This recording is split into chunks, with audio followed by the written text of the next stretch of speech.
កាន់បណ្ដាពេលចូលឆ្នាំថ្មីមិនល្អប៉ុណ្ណាតើអូនចង់ទៅណាសុំស្គាល់ឈ្មោះផងជីវ៉ាមុននឹងសៀវឈ្មោះទឹកអួតប្រកេតថាជីវ៉ាអូននឹងហើយគឺជាគូដែលលោកចាពីបពេសូមអូនប្រណីដល់បរតដែលស្មស្នេហ៍គ្មានចិត្តឡើយដែលពី3ក្បត់សាវ៉ាធ្វើឲ្យអូនរងទោអូយតើផ្ទះអូននៅឆ្ងាយទេ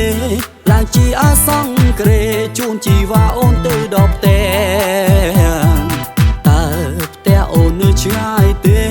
ឡើងជាអាសង្គ្រេជូនជីវ៉ាអូនទៅដល់ផ្ទះហើយប្រាប់ពុកម៉ែអូនថាបងត្រូវជីអនាគតគប់សាគាត់ទៅជួបអូនម្ដងបេះដូងបងលុងដឹងច្បាស់ថាអូនគឺជាគូនឹងបងឃើញអូនភ្លាមអ្នកស្រឡាញ់តែម្ដងមិនដឹងថាអូននាងគិតយ៉ាងណាសម្រស់អូនស្អាតដូចជាទេពធីតាបើព្រមស្រឡាញ់បងសូមជូនផ្កាស្លាដល់ពុកម៉ែអូនតើអូននាងគិតយ៉ាងណាជីវ៉ាពុនស្រឡាញ់បងទៅបងចង់រៀបការនឹងអូន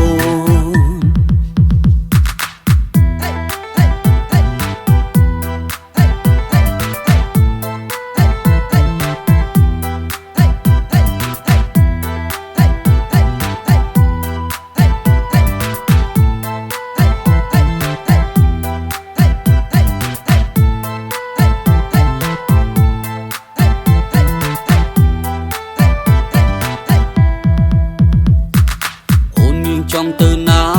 មើលទៅអូនស្អាតអស្ចារ្យបើសិនបានតែកាន់បណ្ដាពេលចូលឆ្នាំថ្មីមិនល្អប៉ុណ្ណាតើអូនចង់ទៅណាសុំស្គាល់ឈ្មោះផងជីវ៉ា